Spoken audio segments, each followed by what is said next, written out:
Start recording now. Okay. How are how are you? I'm good. How are Good, you? good. How are you I'm holding up with all this? surviving. I'm happy that it's at least nice out now. Yeah, thank God. At least we got that. Did you get a few clients contacting you, or like I did Um, send a few people towards the end. I don't know if they reached out or anything. no, I technically am not allowed to physically treat until Yeah.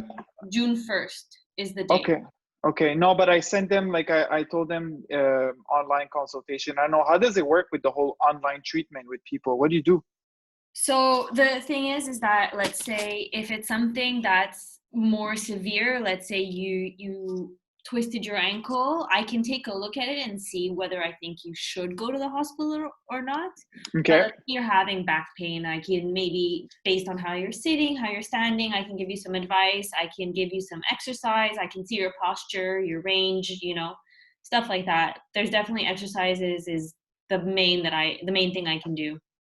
And how do you feel about it? Like, because I guess, is it something you were doing before? Have you ever done this before? I've never done this before virtually, but I've had lots of patients call me very often, athletes and stuff, and they're saying, "Oh, my ankle's really hurting me. What can I do?" And so I'm used to giving advice from afar.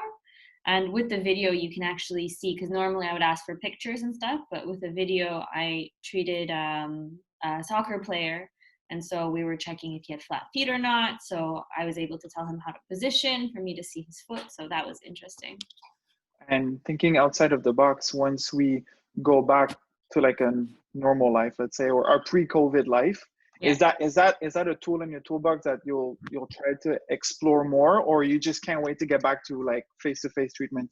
So definitely it's still an option. And I mean, as I said, I've done it before with the pictures and just seeing what you can do with video. I can definitely keep it.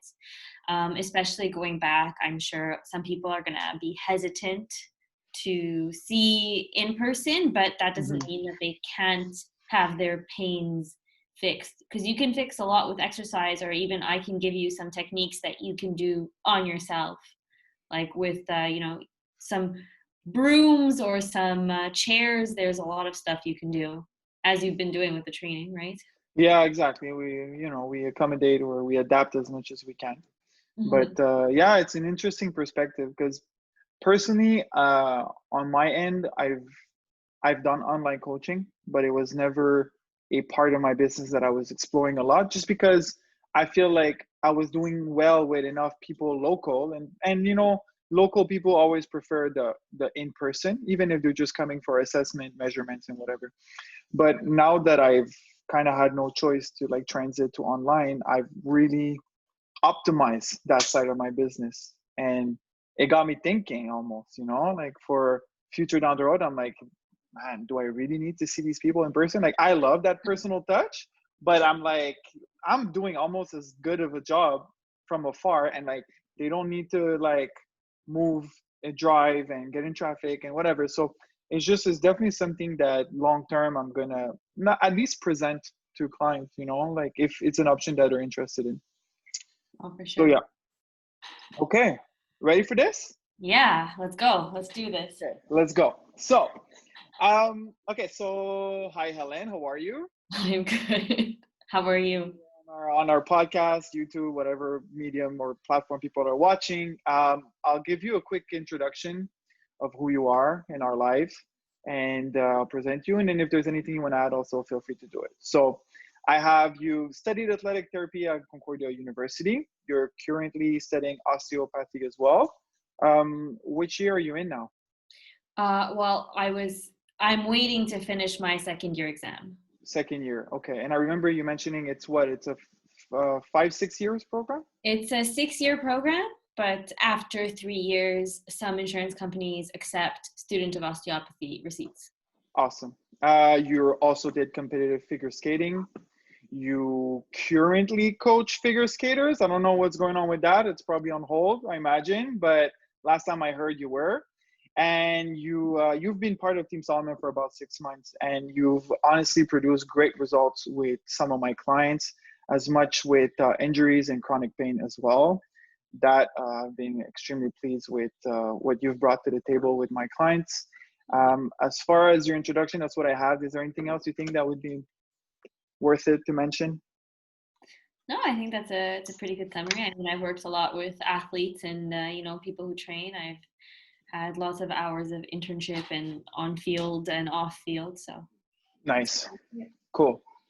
Okay, so because gyms are gonna open soon, I mean, I don't know anymore. I had a feeling that it was going to, but at the moment that I post this roundtable, definitely gyms will be opening soon. I know that some people are probably getting excited to get rid of those 10-pound dumbbells and their elastic bands. And I figured it'd be good to have you on the show to give some recommendation for people to consider before getting back to lifting heavy weights. Um, I want you to share with your wisdom and your knowledge regarding all these topics and just help our audience make educated decisions during their reintroduction in gyms. Okay. Yeah. Uh, before we start this conversation, I want to elaborate three characters. Okay, so there's three type of people. There's probably more, but there's three that I want to include in this conversation, and they kind of have a different background. Okay, so character number one, they were training hard, and when I mean hard, like it doesn't have to be like that, you know, hyper level athlete, but just like they had their groove, they were progressing in gym, and then lockdown happened and they just stopped completely, either because they had no interest doing home workouts or because they just lost motivation, they have no equipment, whatever the reason, they completely stopped. And now when gyms reopen, they want to get back to it. Okay, so that's our character one, on, off, going back on. Our second character, they were training hard as well. They transited into home workouts. They kind of kept it low volume, but they managed to stay active or at least frequent in their week in terms of training. And they want to go back to the gym as well when we reopen. Okay, so on, tone it down, but still active, back on. And our third character, which I find really interesting, because if you were to ask me to come up with scenarios, I probably would have never thought about this. But by staying in touch with clients and like being present and observing with fitness evolution in our fitness community from all this, I thought this was fascinating. I've had people who had fell off the wagon before lockdown and actually became way more disciplined and I mean, active during lockdown. And now that they kind of got their groove, either because like their workload went down or they just lost their job literally, or because now they can't go out with friends and go for dinners and things like that, they just super focused on training. And I guess I want to say that when gym reopened, they kind of want to scale it up. Okay, so off, medium, and then going back on. These are our three characters. And as we get into the questions I'm going to ask you today, it'd be cool if you could also elaborate your answers while taking into considerations these three mhm. characters. Sounds cool? Some of them might have like the same recommendations regardless of the scenario, but some might not. So, ready? Yeah, let's go. Question one. What is your opinion on the best approach to go back to the gym post lockdown? So I think it's a good question. I think the biggest thing that people need to realize is that you're not gonna, unless you have a squat rack at home, Mm-hmm. you're not gonna go back to the gym and be able to go back exactly where you were before. You can't go back to the gym expecting that, oh, I'm gonna be back in the gym, I'm gonna lose weight, increase muscle, get a PR. Like for the first 2 weeks, depending how often you train, right? It might plus or minus. So for someone who trains less, it might take longer, someone more, a little bit shorter, but in general, about I think a week or two. Your goal is to just get used to it, to train your body to do it. Your goal is not to lose weight, it's not to increase, it's really your mentality, because it's very important, because that could lead to disappointment and other things. But Okay, okay. And so when you say like for at least 2 weeks, you're basically saying you train at baseline. And during those 2 weeks, is there a slight progression, or you think they should just go for 2 weeks, forget about progression, just try to kind of replicate each workout in terms of volume, kind of similar? or there should still be like a bit of an auto regulation on session to session basis? So from an injury standpoint, what I had discussed with like other colleagues as well was that you want to go at about 50% of your 1RM. So Okay. if let's say your max before was 100 pounds, you're going to start Mm-hmm. at 50 for each movement, right? So for your squats, for your deadlifts, for all of those. And then what you're going to do, well, first of all, you have to make sure that you're able to do the movements. Mm-hmm. You have to first start with no weight, see if you can do it. If you can, start with the 50%. And then I think you can increase the weight during the first 2 weeks, but you're not gonna jump. So what the ideal is to increase about 5% of the 1RM to that 50% for every group, for every session. So if Cool. you did your deadlift, you start the 50, and then you don't increase every single group, right? You go steady for each one.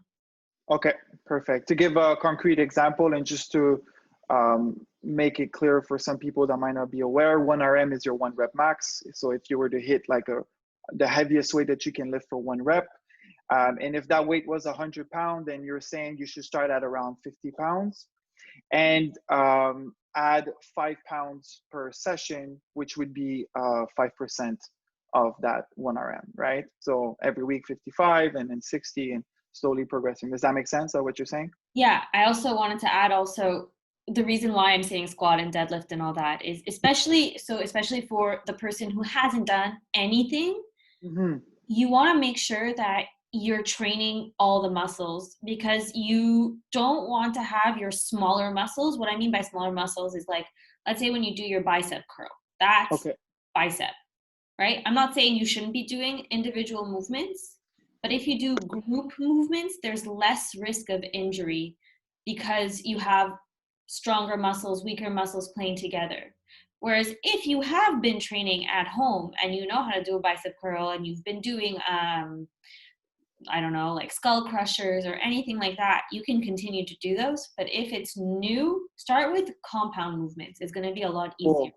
I find this very interesting. So basically, you're saying for someone who's been completely inactive, their main focus stepping into the gym should be to focus around multi-joint movements, compounds, and kind of not go too much into details. You know, I assume workouts will probably be a little shorter as well, lower volume. So it kind of wraps around everything you're saying, right? Um, I also find it very interesting from like a coach perspective, because you're talking about um, preventing doing too much work, and you're talking about 50% of 1RM and things like that. And we know that muscle damage is good, but there's kind of an inverted U shape of a curve, meaning that some muscle damage seems to correlate with building muscle, but too much seems to blunt or stunt hypertrophy. Yeah. So three things that cause a lot of muscle damage: novelty, so like you're saying, introducing movements you haven't done for a while; proximity to failure, which obviously if you're training at 50% of your 1RM, your Mm-hmm. proximity to failure is going to be far. And also doing too much volume in a session. So like just by following your recommendation, you're already avoiding these three scenarios, which would cause more muscle damage, which would slow down hypertrophy. And then again, you're just shooting yourself in the foot right at the start. That's never good. Exactly. Cool. Very interesting. Question number 2. The first question was a bit global. Now let's dive a little more into details. How would you go about loads selection when coming back to the gym? So like we did talk about that 50% of 1RM. Was there a little more that you wanted to elaborate about load selection?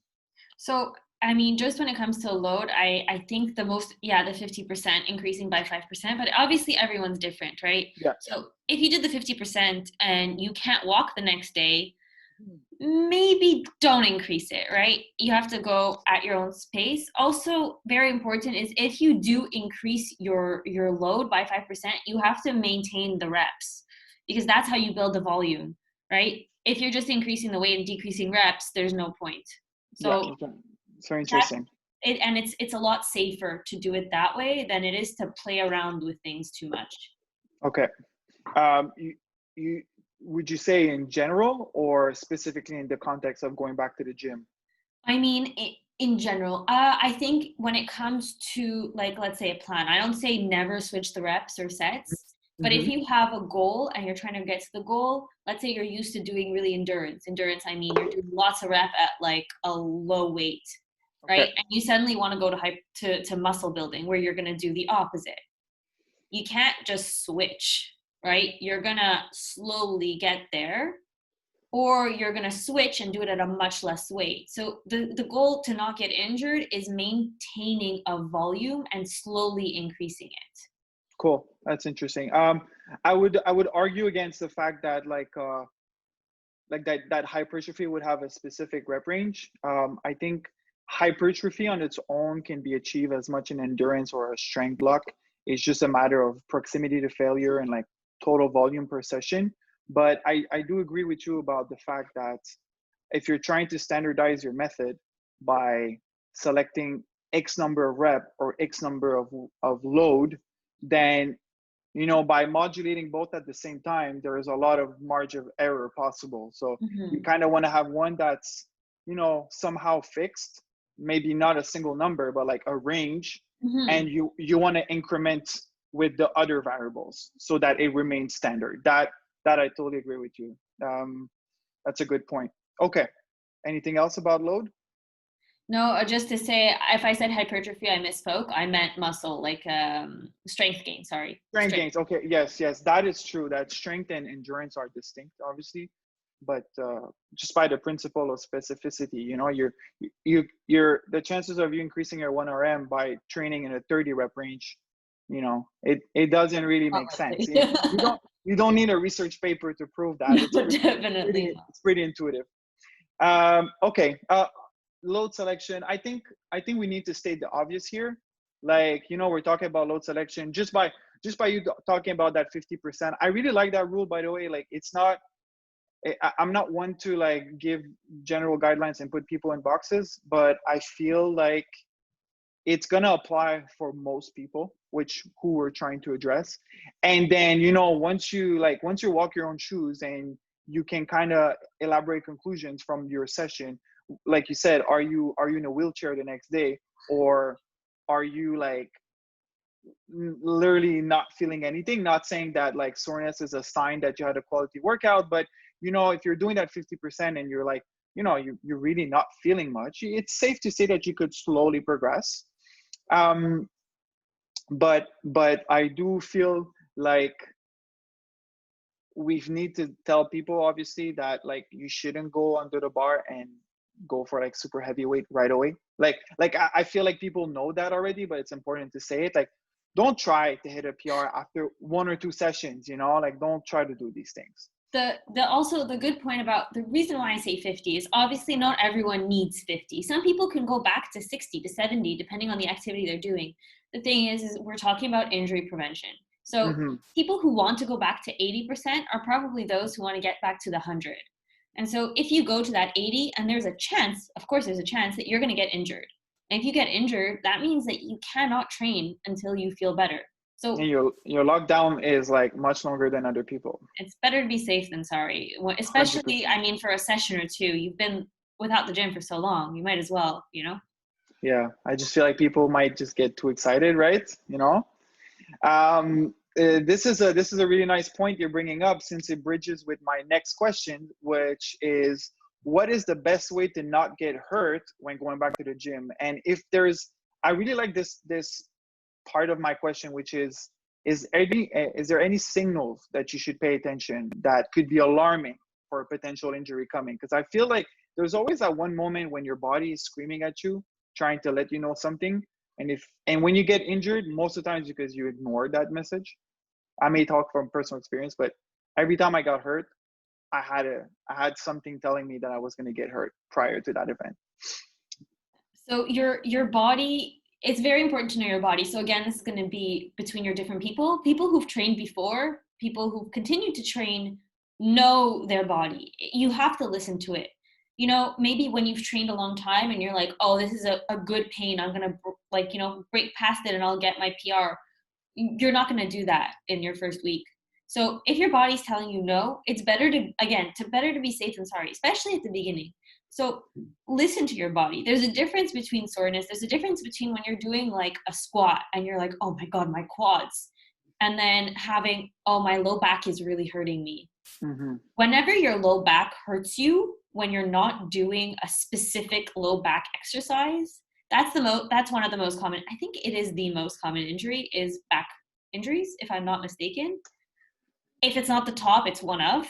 Okay. So if you feel like you're grabbing a weight and you're getting a lot of pain in your low back, it's very possible that you can't handle that weight and your back is taking the load and it's not used to it either. So Mhm. just listen to your body is Yeah. all I can say, really. Yeah, and keep in mind that like the task you're trying to achieve, right? Like you're doing squats, let's say you want to build quads and you feel pain in your lower back. Just that should be a sign that there's something wrong either with your execution or with your load selection, but it's not doing what it should do, you know? Mhm. You're saying a lot, listen to your body. Would you care to elaborate a little more into like kind of which signals they need to pay attention to? Is there something that like you with experience have noticed? So I think it really depends on everyone. But let's talk about stretching, because stretching, it's very obvious, right? Okay. So let's say there are some people who touch their toes, some people who can't. Mhm. And everyone knows when they try to touch their toes that they'll feel a pull in their hamstring at some point. Whether you have to stand on like yoga blocks and touch the floor, but you will feel a pull. If you feel a little bit of a pull, I think I can relate that to a little bit of a muscle soreness, which is normal. If you feel that this is not good, that this is like 5, 6, 10 on 10 pain, that's not good, right? You don't want to be at that level where you feel like your muscle is tearing. Now, it's more literal with a stretch than it is with weights. Unfortunately, there's not like a cute, like a signal. It's not like you're gonna get redness and it's gonna be like, oh, my Mhm. leg is red. Let me stop. Yeah, exactly. That would be awesome. It's just like green, you're doing fine. As soon as it turns red, drop the weight. That would be crazy. Exactly. So it's not going to happen. It's going to be more pain in joints. That's a real red flag. Like if your ankle or your knees are hurting, it's probably because you're not doing it properly. I wouldn't say necessarily it's too heavy, but that's like a little flag of like, oh, let me check. What am I doing? Can I fix it a little bit? But other than that, it's very hard. Listening to your body just means is is this too much? I appreciate that. And I think this is one concept that people don't talk enough about in fitness, which is this kind of self-awareness that you need, you know? It's a skill that should be developed and differentiating pain between like muscle fatigue or muscle burn or like I would say like muscle fatiguing, pain, muscle burning. They're all very distinct and it's something you learn with time, you know? And I think like for certain people who decide to just disregard those signals and focus too much on the task rather than the feel are usually more prone to get hurt, you For sure. know? So that's a great advice. And if we were just to take a little pause, because I want to go back to our characters, you know, um, regarding like things to do to not get hurt, and regarding load selection, and regarding global approach. Would you say that just by looking at them, I think like the person who wasn't training and started training like increasing volume from home, let's say that person has like light weights and bands, okay? Like I did drop a ultimate home workout recently, which like kind of wasn't really challenging people physically with a lot of weight, but definitely had enough volume for most people to feel the stimulation on a weekly basis and work around the main movement pattern, you know? So let's say that person just decided to get back in shape using a program similar to that, compared to that person who was training hard and just stopped completely. These two individuals, like how much different would you say their approach in the gym should be? So I would say day one, not really different because even if you've been doing the exercises at home, unless you're doing the specific exercise, so if they are doing squats, if they're doing Hmm. deadlift type, then they are not going to have to go back to the gym and just go without weights because they've been doing it, right?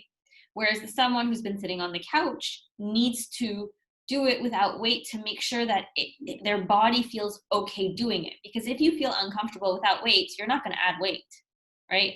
Like, you're not going to go jump into a lake if you can't swim. It doesn't happen. But let's say that day one, let's say they all start with that 50%.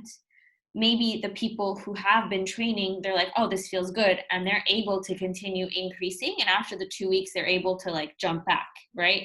Whereas the others, of course, they're at a better place than someone who's never trained ever in their lives. Regardless, because there is some form of muscle memory, it's going to take them longer to get there. And maybe they won't be able to increase by 5%. Maybe they'll have to take more time to get where they were than the ones who have been maintaining like that level of fitness. Yeah. And I think from a coach, it's important to mention that like the psychology part of it is that unfortunately, like more often than not, that person who was training hard and then stopped and now going back to the gym, there's a reason why they might have stopped. Maybe they were resisting the change and they didn't really want to start training from home because it's understimulative for them or whatever the reason. And then now that the gyms are open, it's like, no, now I want to go back and I want to go hard to where I was. Or they maybe have an emotional attachment to the progress that they were in their journey and they kind of want to get back to there and there fast. And I think it's important that you said it more often than not on this conversation already. Like, you will get way more out of your training if you take your time, regardless of how fit you were before, you know? I think this applies for everyone. Yeah, it's gonna change what their 50% is. It's not gonna be the same as the 50% of the person who's coming from nothing. If he's coming from nothing, he doesn't have a 50%. Mm-hmm. He is gonna continue from where he is. And that's not the same as someone who is, let's say, at a high level, went down a bit. Their 50% is not the same as the other 50%, right? Exactly. Well, what you say is important. You're basically saying the 50% or the 1 RM to that this character number 1 is going to be higher than character number 3. Therefore, character number 3 is going to progress technically a little faster, but it's because the load selection is lighter to begin with. Mm-hmm. But we also need to make it clear that character number 1 who was training and then stopped and then start training again, their 1 RM, they shouldn't be based on their 1 RM before they left the gym, you know? Like, it should be their new 1 RM, which their strength must have gone down, their muscle mass must have gone down as well. Obviously, you don't train for a couple of weeks. Now we're looking at months. It's gonna have an impact on your overall muscle. Yeah, like let's say, I mean, okay, I don't lift very heavy, so I don't know what weights these like high level intensity players. Let's just say a hypothetical person who was squatting, in 2 plates, let's say, or even some of my girls were squatting 1 plate, at some point. So we're looking at 135 pounds. That was pre-COVID. Now let's say they don't touch a weight for 8 weeks and go back to the gym.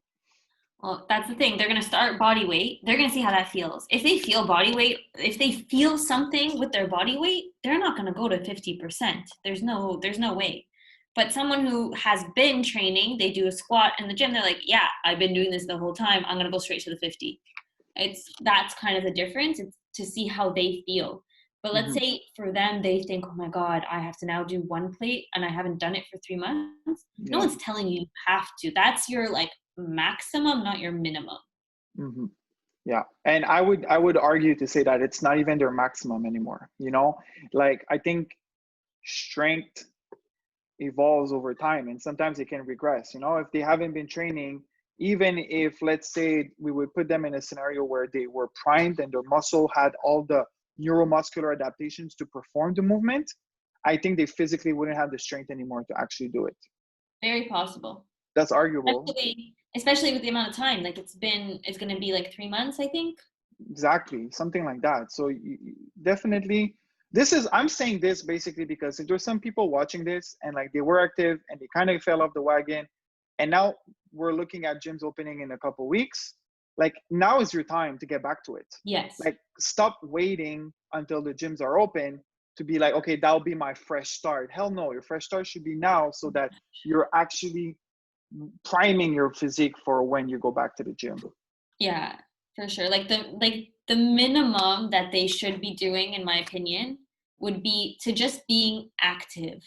Like if let's say it's painful for you, because I know some people have I know some people who it just upsets them that they can't do what they used to, but Mm-hmm. you can't just sit at home. Like go biking, go, I don't know, go on a run, do something that's active, and then maybe just keep doing the basic movements at home so Okay. they're not foreign to you, like the squats, like Mm-hmm. lunges, so that because you're going to lose mobility. When I talk about mobility, I don't know if you wanted to talk about that later, but essentially for mobility, you have mobility of your joints as well as your muscles. You're going to lose flexibility. Your ankles, your knees are not going to feel the same way. And so let's say you were able to squat all the way down, you haven't done that in 3 months, your muscles might not be able to do it anymore. Mm-hmm. Yeah, definitely. That'll bring me to that question, which you've kind of already talked about. But if you care to elaborate more on, is there a way that people can prepare from home? Like we did say, start being active right away, start actually using your muscle if you can. You did talk about mobility. I don't know if you want to kind of give maybe more specific guidelines. If there is in your mind, there's like kind of a protocol that you have, or at least general guidelines as to what to do from home to perform better when they go back in the gym. Yeah. So I'll even relate this to my skaters. But right now my skaters are obviously not skating. There's no ice. You Mm-hmm. can't just do that at home. So this is your chance to work on the things that you don't have time to do because you're so focused on hitting your records or hitting your best. So let's say someone who has a lot of, I don't know, back pain, who's not able to squat enough, work on your mobility, work on your ranges. There's so many yoga videos online.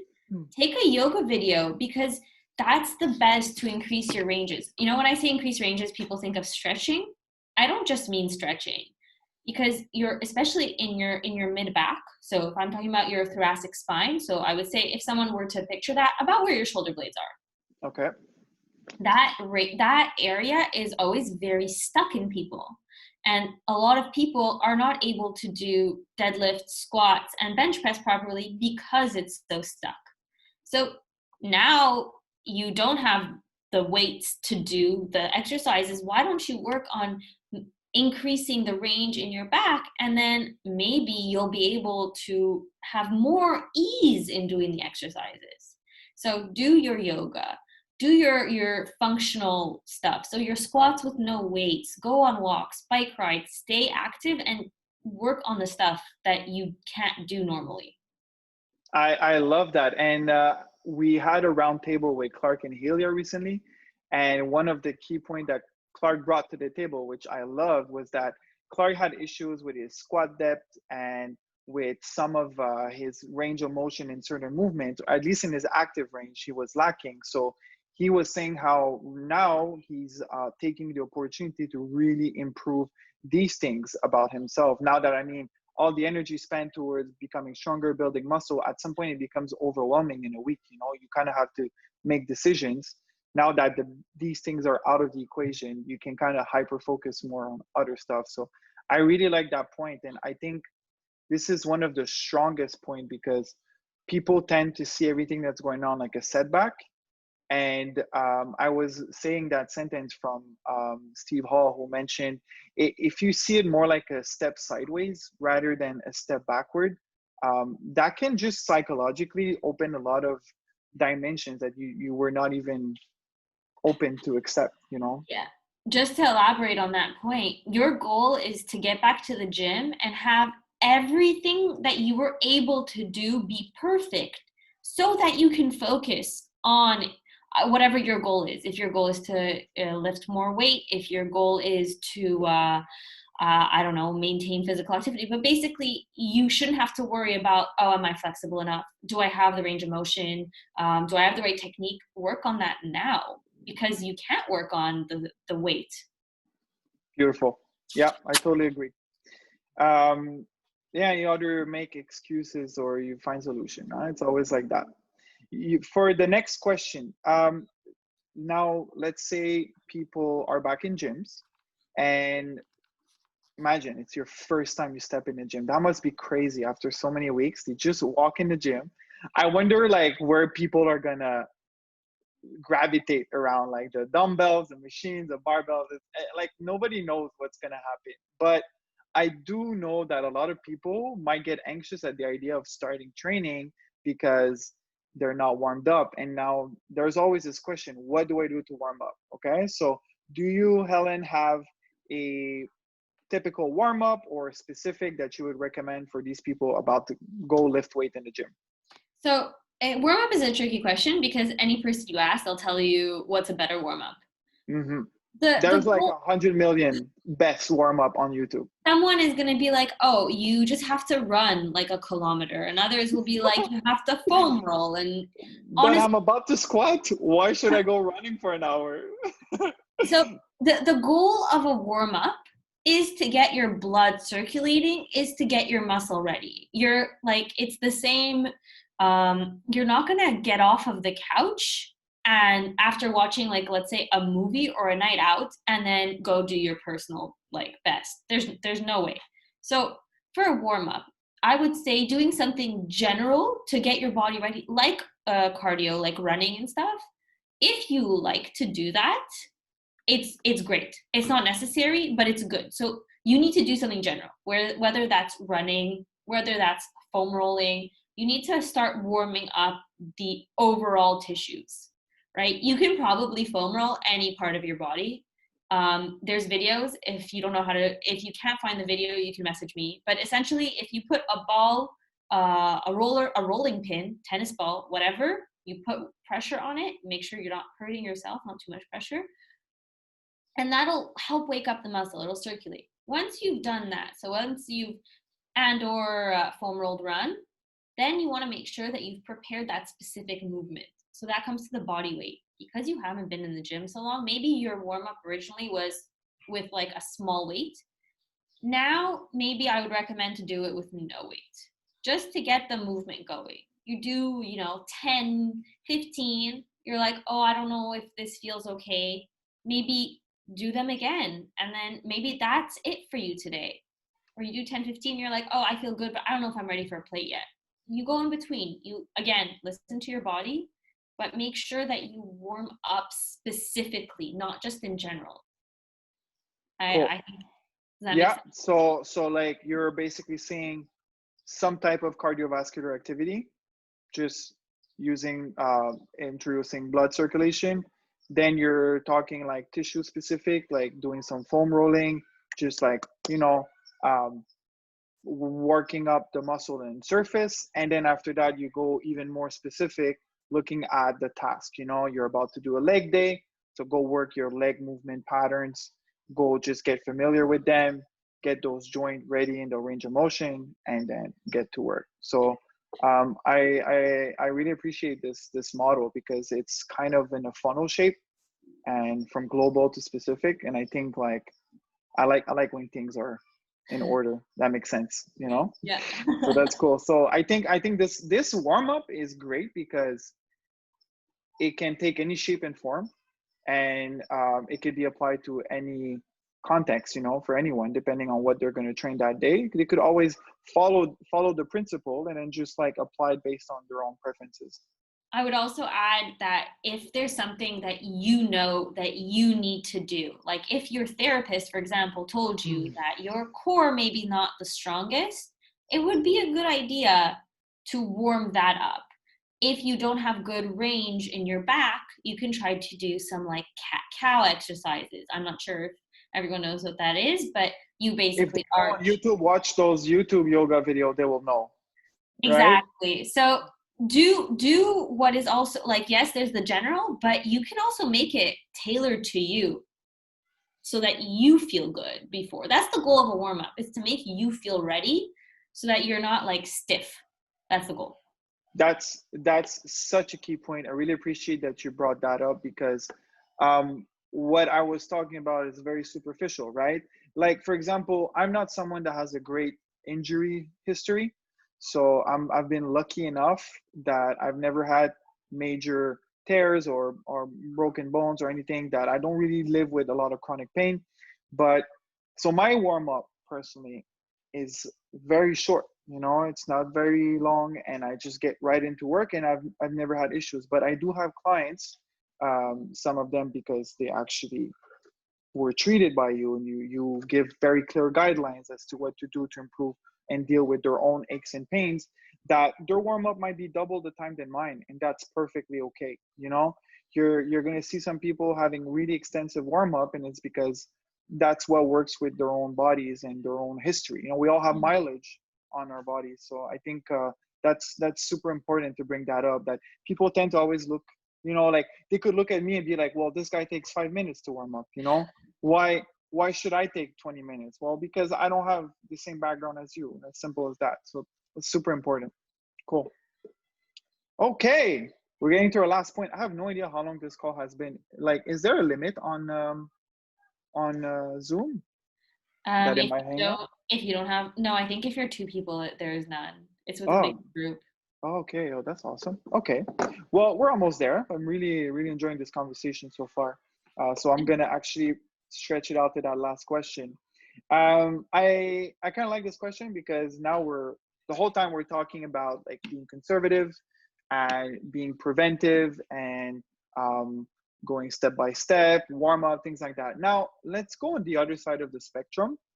Is there some hacks? And the answer might just be no, but is there some hacks or some specific protocol that like advanced lifters really want to get back to the weights and to the heavy weights as fast as possible? Like, let's say you say 2 weeks, but someone who's slacking, it might be 3, it might be 4. Is there something that if someone does perfectly, like sleep, nutrition, or even training modalities, is something they can do to kind of like fast track their way to heavyweights? So I'm not going to say no, because everybody's different. And, you have those people that against all odds they've been so thorough with everything they're doing. They're doing like as much weight as they can. Their technique is perfect. And, they're prep themselves. Yeah, you might have that one person, 2 people that can go back and in 2 days. It's rare. I don't personally see that happening, but I can't say it can't, because it for sure can. But my point would be is that slow and steady wins the race. So what I foresee happening, people with that mentality going like, oh, everything's perfect, I'm gonna go back and I'm gonna be able to, squat 3 plates. And that person is gonna maybe not, but probably get injured. And then it's going to be delayed. So what my best advice to get back faster, well, if let's say you go in your first day, I'm not going to tell you don't work out every day.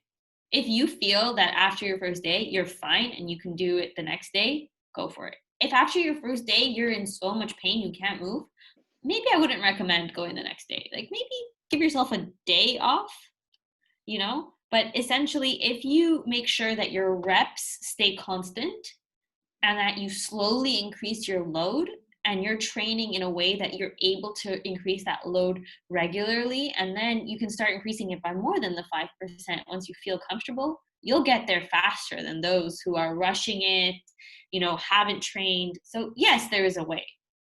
Will it be Cool. faster than a week or two? I That's can't really answer. cool. That's a good point. And like you said, you have to be careful first. And you did mention a few things that I think if you put the piece of the puzzle together, I think that's where you find your hack. Like doing low volume sessions and focusing around compounds, because like, correct me if I'm wrong, but I don't think people are chasing PRs on lateral raises. When we're talking strength, we're obviously more often than not looking at the big 3, the big compounds, the big movements. And I think one major part of strength is not just like muscle and force, but also neuromuscular adaptation, how well you can perform a specific movement pattern. And I think, like you're saying, if you lift light at the beginning and do um, short workout, you can get away with doing them more frequently, and that's going to increase your neuromuscular adaptation because you'll be better, more skill. You'll get your skill back. So that might be your hack right there. Is to actually listen to Helen, go light, go easy, but do it frequently, as Hey, frequently as you handle. if they don't, they can come see me, but then it's going to take them longer. Exactly. I love that. There's a solution for everything. Don't be stupid, but if you're stupid, well, Helen's still there to pick you up. That's good. Um, that's good. I feel like I had something I wanted to add. Oh, yes. You mentioned one thing. I was curious. This is a bit of a tangent, but still relatable to this conversation. You talked about not training if you're really sore. This is a frequent question that I have, in general, even pre-COVID. Like, I'm feeling sore. Should I train the same muscle group again? I know that if you're sore, it means there's some muscle damage, and then your performance will go down. So over time, your volume is lower than it could be if had you had more rest. So, in a from a strategic perspective, it's not a good idea. But is there a correlation with risk injury? I omitted to look into the literature about that, but are you aware of any evidence that training on sore muscle can increase risk injury? So actually, again, this is from what I've been taught in school. So most of it is in my textbook. So it is, I believe, literature based. Mm-hmm. The best way to get rid of DOMS is movement. Okay. When you are sore, the best way to get rid of the soreness, of course, you can take like your bath with your Epsom salts. Those I always recommend. I think those are great. It really helps because of the magnesium. But essentially, you should go exercise the next day. But when I say exercise, I don't mean you're going to go do the same muscle at the same weight, because that means you've overloaded your muscle. Well, means that could potentially mean that you overloaded. Your risk of injury is higher if you are incredibly sore and you're working the same thing. So Okay. let's say your quads are sore, then what I would recommend the next day is go and do some aerobic activity to get the legs just moving, no weight, and that'll help with the soreness. And then do an upper body workout. Nothing's stopping you from doing that. Exactly. So basically you're saying if you're sore in a muscle, don't necessarily train the same muscle group again. Limit it. If you have to, limit it. Okay. But Okay. yes, Cool. we're on the same page. Yeah, I think so too. I think I did see that there might be even a injury risk increase. So For sure. that's never a good thing. Because you have to imagine it as like your muscle is a string, and so you put a weight on the string, and it's hanging, and it's still okay, and then you put another weight, it's gonna tear at some point. Mm-hmm. Yeah, and then that's never a good thing. No. Okay, well, that was a nice wrap up of how to go about it when going back to the gym. I think this is a great conversation that people can use to make educated decision, and it's also a great way to kind of showcase the great service that we have at Team Solomon. Also, with you being part of the team, I always learn more from you. You did mention about that like thoracic area of the spine that's an issue. I have been working a bit on it because I do. You did notice that it's something that I have issues with, and it has really already a bit improved Amazing. by just doing those foam rolling exercise. I really like that you've opened my mind about like using more the foam roller in my practice. Like you've brought good opinions to the table that I kind of implemented more, and I feel like so far, like we'll see post COVID where everything is, but definitely it'll be a great tool in our arsenal. Yes. Was there anything else you wanted to add? Well, just on the note of the foam roller quickly, foam roller doesn't mean that you just have to roll out your muscles. Like your muscles and joints. Look at your yoga videos, look at your mobility. When I say mobility, it's the movement of not just the muscles of the joints. Sometimes if you feel like my muscle's fine, but I can't do the movement, it's not because of your muscle. So just something to keep in mind. Cool. yeah, mobility, I like to think of it more as like how much control you have in a movement. Would you agree that it would be something like that? I think mobility for me, yes, control, but it's your range. It's how much can you move? Obviously, in controlled, right? So if someone is able to move you in that range, is that mobility? I don't know, Hmm. but So you would say that like passive versus active, like active would be mobility and passive would be what? no. So passive is actually mobility. So this is a little bit We another already found the topic of our next podcast. God damn it! but But essentially just a little quicker, like when we look at movement we have active and that's muscle, and passive is bones. okay, okay. So mobility would be passive. Mobility of bones would be passive, but mobility of muscles is active. Nice. Love that distinction. Okay, that's very interesting. Well, definitely something we could explore in our next Sure. conversation. And meanwhile, well, I hope the gyms are about to open when I post this soon, Yes, and that y'all please. can get back to the weights with a more rational thinking behind it. Cool. Thank you, Ellen, for your time. My Have a great pleasure. day. We'll see you soon. Bye. Yeah, bye.